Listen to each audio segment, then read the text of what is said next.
question that it's a thought I've been having, and you just kind of hit on it.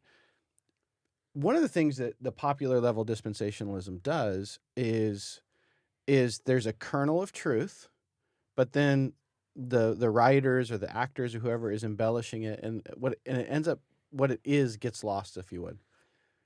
I know a very well-known New Testament professor that argues for people to watch The Chosen. I would argue that even shows like The Chosen have kernels of truth, but they're not completely accurately capturing the text. Why is a Left Behind movie so railed against as Christian science fiction, but then something like The Chosen is being accepted? It's a good question. I mean, I don't think The Chosen is being accepted across the board, because for every proponent of it, there's critics of it. I know professors who almost make it like an unforgivable sin if you happen to watch an episode. Yeah. I'll say this, and I'll turn it over to James, because we live in a very image-saturated culture. We forget that we are people of the book. God revealed himself in the medium of writing. In fact, it's in there, Exodus 19. He wrote the 10 Commandments with the finger of God. But in our culture today, it becomes very easy to bypass actually doing the homework of reading and being literate and going straight to the images. So we like the entertainment value, and the culture we live in today capitalizes on that. Even Christians do. We're also they're spinning out, quote unquote Christian films and video games and all these things. It's almost like there's this weird pull to take us away from the text, right? But if you go to the text, then you're going to see, okay, God revealed himself in writing format, and there's limitations. We like if you're gonna do a show like The Chosen, or even Passion of the Christ, or these movies or films that have to have some liberality, because there's only so much information given us in the Bible. You have to go outside of things that where the text gives us, for right or wrong. But you have to if you're gonna enter that medium outside of the text.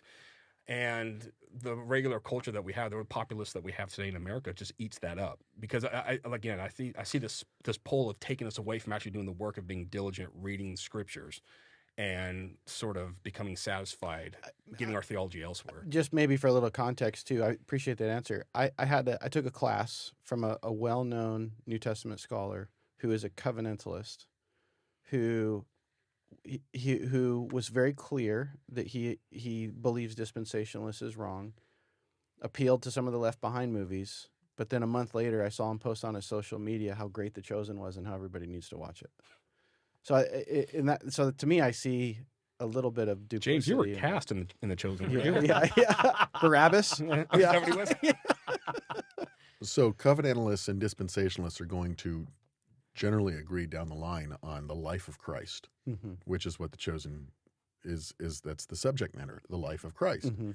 So there's very little. Then most debates over The Chosen end up getting into artistic matters, or the writers or the people behind it, or money, or other intricacies that some people are concerned about and others aren't.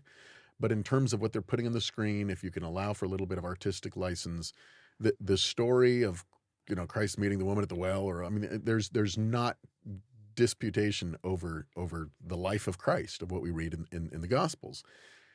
Christians are deeply divided over eschatology, and there is even amillennialists and postmillennialists, let alone premillennialists, and then pre-trib premillennialists. So you end up with this slice of Christians who would subscribe to a pre-tribulational, premillennial eschatology, which is where your Hal Lindsey and your Tim LaHaye books and your Thief in the Night, your Rapture, and it becomes a kind of sci-fi fiction. For sure.